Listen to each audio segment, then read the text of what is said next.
This is the third generation Lexus RX. It was a car that was made between 2010 and 2015.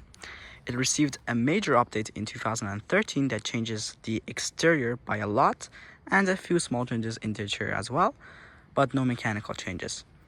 This car, being a 2011 model, does not have the facelift, so it has the older styling that looks a bit more outdated these days. Up here in the front, we have the xenon headlights that can swivel left and right and up and down. You have your standard front fog lights. There isn't much going on here because this car doesn't have the radar cruise control that comes in some of the newer Lexus models. As you can see, the badge is pretty normal, doesn't have it. There is the headlight washer option, which was an extra. We have some pretty long windshield wipers. And if you take a look here, you can see the 19-inch wheels. The 2011 Lexus RX was offered in two wheel options, 18-inch wheels, which are smaller, and these, which are the 19 ones, they look bigger and they're also prettier in my opinion.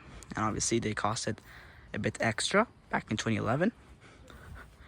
If you take a look at the doors, you have a bit of chroming down there and some plastic down at the very bottom to protect the car if you're taking it on a dirty road. But this car is not made for off-road, so I'm not going to say off-road, but you know, if you're taking it on a regular dirty road, then that's going to help you.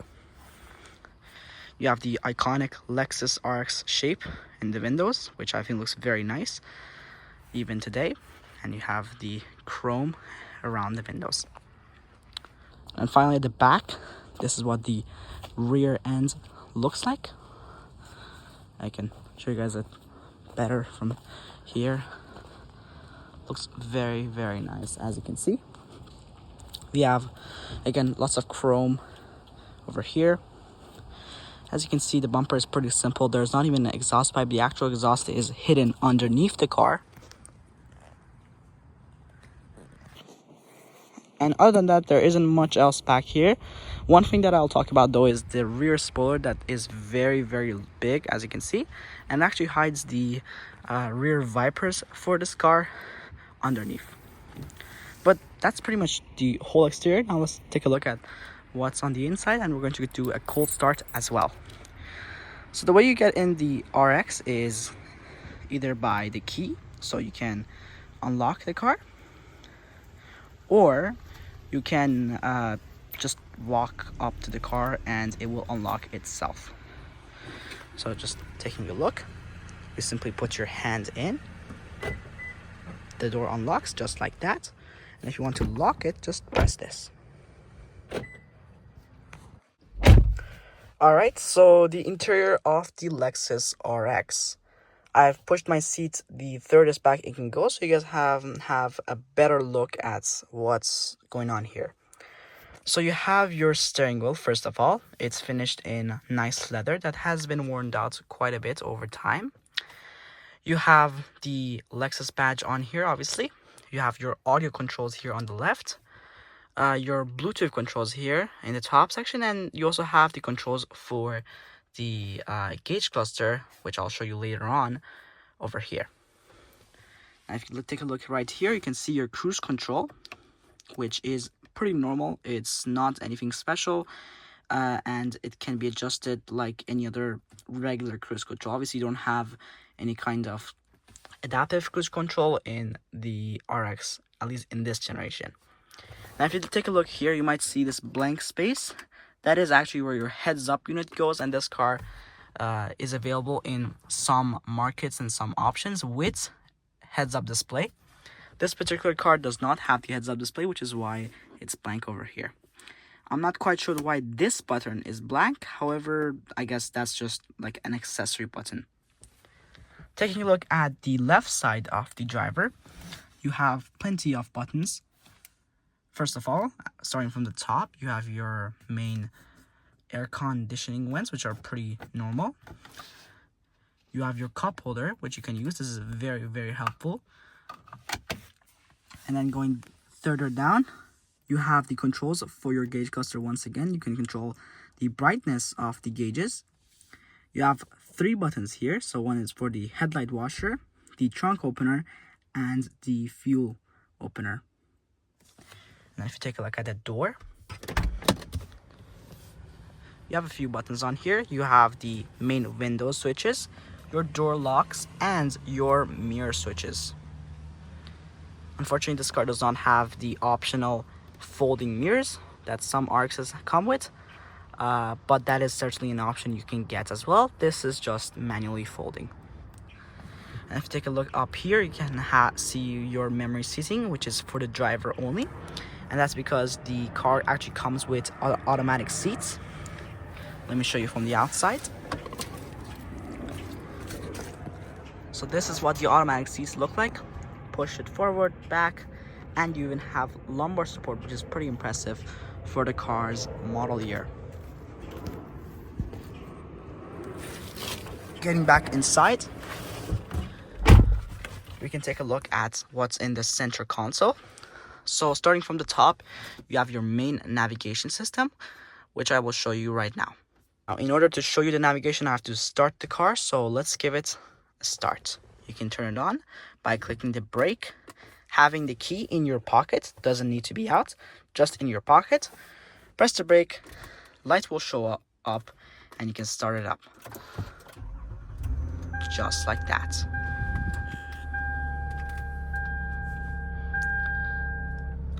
So this is the Lexus gauge cluster that's in this car.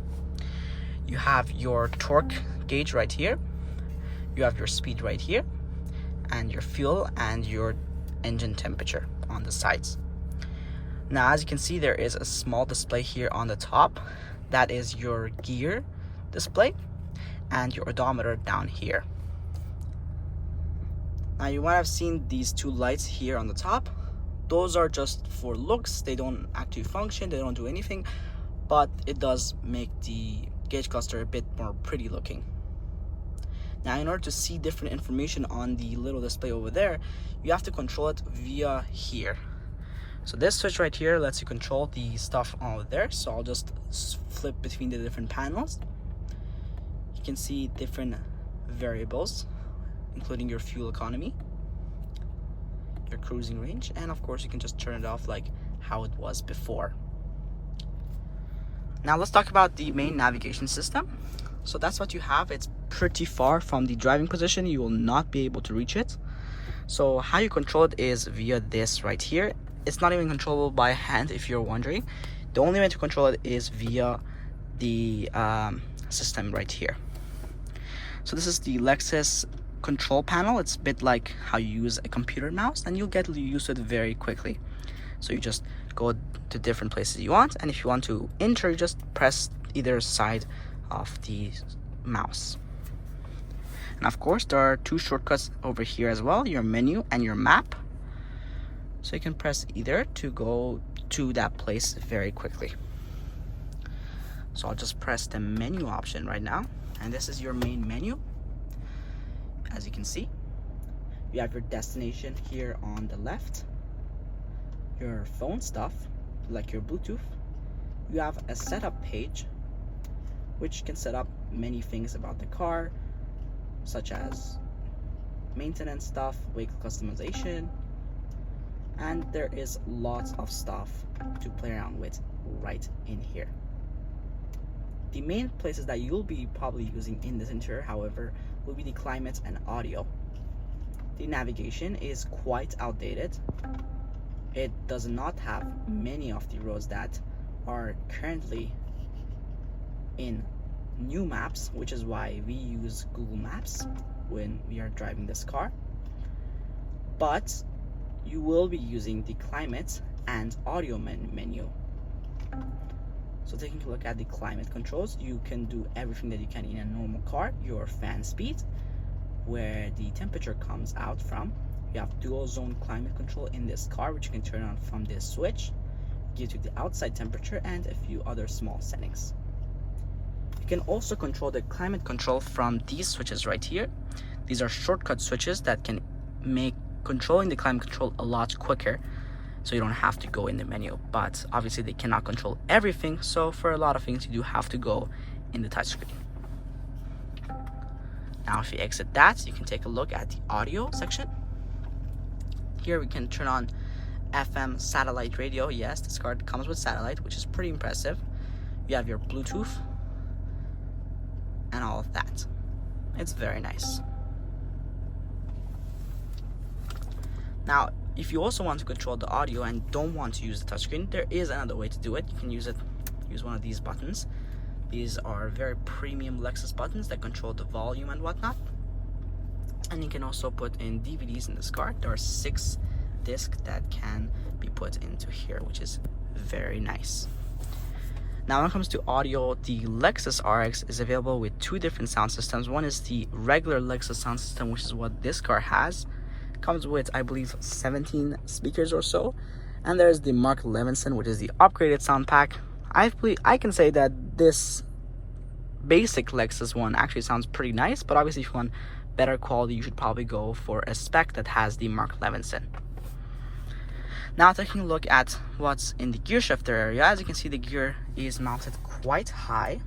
I think we can actually turn off the car now, so let's go ahead and do that first actually.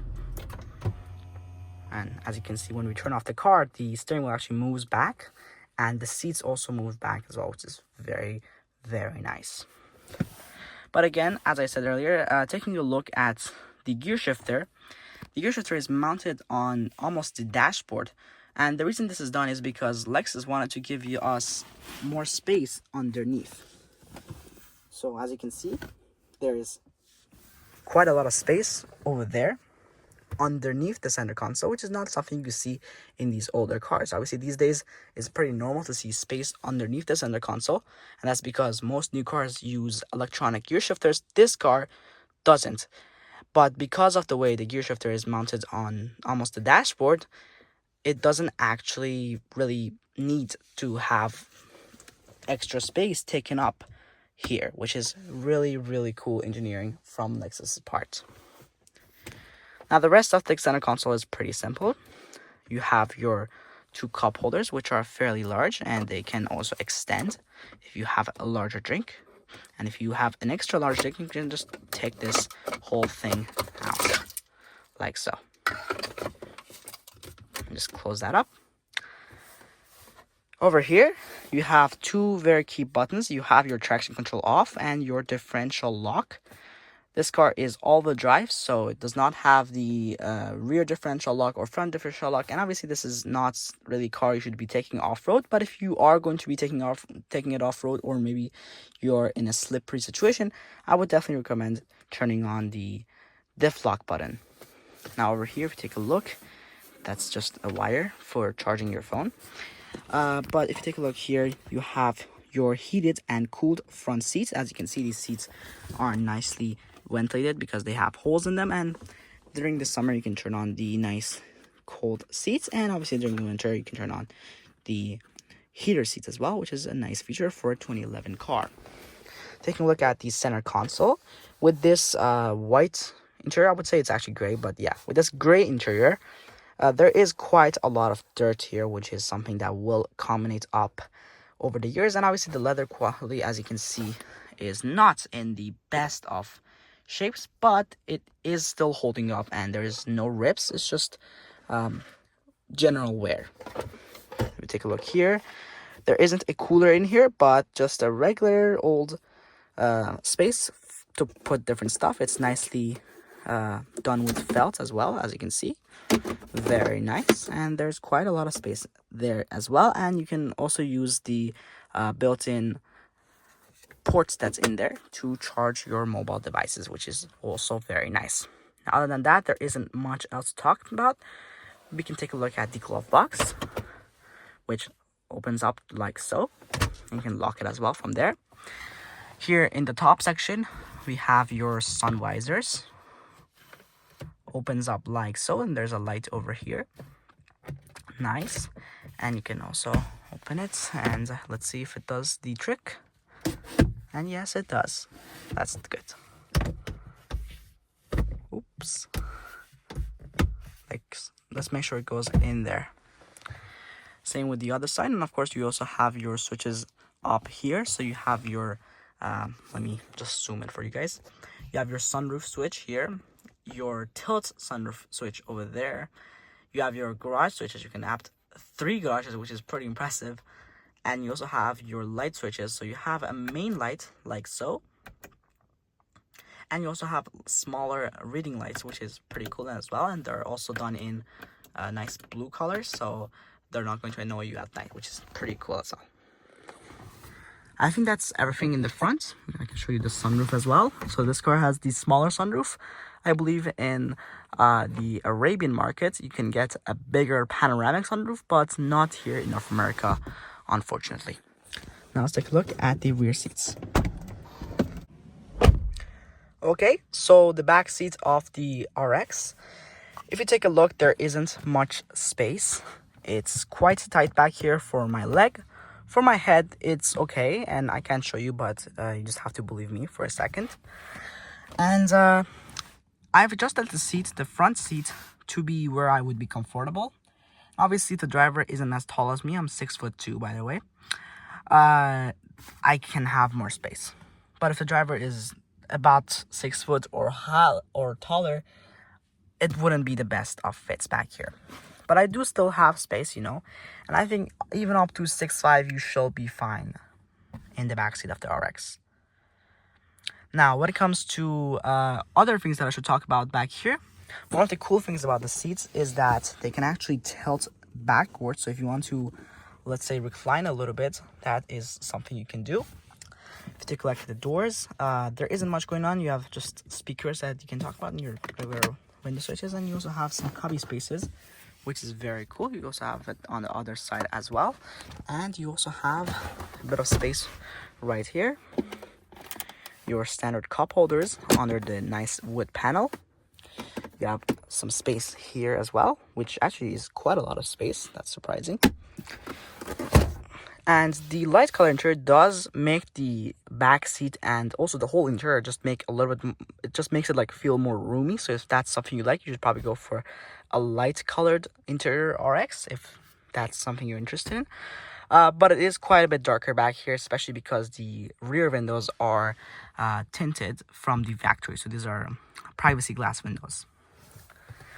Now, other than that, there isn't much else going on back here. Obviously, you don't have heated seats. You just have just regular vents, and you also have lights back here, like so, and on the other side as well. Let's check out the trunk. So in order to open the trunk of the RX, you can either do it from the interior, like I showed earlier. You can do it manually by pressing the button right here, or you can do it from the key, which is what I'm going to show you guys right now. So just press the button, and you just hold it in, like so, and the trunk opens up nicely and electrically. And as you can see, we've put a lot of stuff in this trunk. Unfortunately, I couldn't get the stuff out because a lot of the stuff is needed for the owner's work. As you can see, it's a big paddle board that we have folded up in here. But the space is usable. As you can see, it fits quite a lot of stuff. There isn't any underfloor storage, just a tiny amount, and a lot of it is taken up by the spare tire, which is also underneath there. You do have small cubby spaces on the sides, and as you can see, the seats can actually fold down from here as well, which is a nice little feature. You also have a big separator here that can be installed, but unfortunately, because of this, we can't have that in right now. But I'll try to maybe make a video showing you guys what the trunk is like later on, maybe in the future when it's nice and empty, but right now couldn't really do that. But the main thing that you should know is that it has a lot of space. It has good enough space for a mid-size SUV, but it's not perfect. As you can see, the trunk is not exactly flat. So since the SUV is like not really boxy, it does limit your trunk space by quite a lot, especially if you're going to be transporting things like boxes, or if you're going to do an IKEA run. It's not going to be very easy in this car. But if you're not going to be transporting a lot of big boxes or big square shapes, this is going to be fine. Like, you have an adequate amount of space for most of your family. can just close that up manually or press the button like so. And while we're at it, we have a rear view camera here as well, which is nice. But there isn't any rear sensors or front sensors in this particular car. You can get rear sensors and front sensors in higher option vehicles. This doesn't have the full options. Now let's open up the front hood and talk about the technical things, the things that not everyone needs to know, but hey, it's nice to know as well. So this is the hood of the Lexus RX. It's quite warm here, actually, pretty nice, and it's actually held up by struts as well. But what's more important is obviously the engine, and unfortunately not a lot of it is visible, but I guess that can be also pretty nice as well. You have all your main stuff nice and visible. You can obviously put in, you know, whatever, your battery, change it from the battery panel. Your engine coolant goes in there. You have your main air intake there, which is pretty nice, and your washer fluid there as well. But everything is covered up with plastic, so it's not really an engine that a mechanic likes to see, but hey, it is an engine that a non-car person would love to have. Now what's more important is the technical specs, and this is a powerful big boy. So this is a 6-cylinder, it's a V6 actually, it's a V6 3.5 liter engine. It is a very popular engine from Toyota. I believe they put it in like 30 or so cars. It's in the Venza, it's in the Highlander, it's in everything. And this engine, it makes 280 or so horsepower. It's pretty powerful, but obviously it's not crazy. And the main flaw with it is that it gets poor fuel economy. With this car, we have winter tires on, unfortunately. As you can see, it's summer, but we do still have winter tires on, and that does bring your fuel economy quite high per 100 liters. So we do get 13 liters, as you saw earlier, probably in the dash. But what the factory says is 10 liters, and unfortunately that's not really possible, even with summer tires in the most ideal situation, because the engine has a lot of wear on it. This car has more than 200,000 kilometers. It's really not possible to get those numbers, and the fuel economy numbers are really not anything to be happy about. But hey, the engine is reliable. We've never had any issues with this car. We've had only one oil change done to it since we got it about 2 years ago. And the great thing about this is that other than oil change and like doing the tires, putting in the windshield fluid, there isn't really nothing else that you can actually do this car, because it's so goddamn reliable. So we'll just close that up. And yeah, if you're looking for a nice looking, nice interior, lots of options, comfortable ride, this car has amazing suspension, by the way.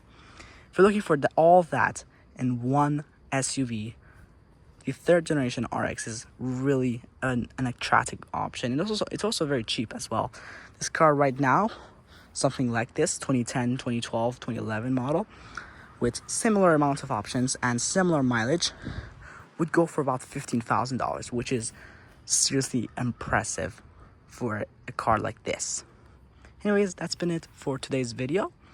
And yeah, let me know how you like this kind of video, and maybe I'll do more in the future. Thank you so much. Have a good day.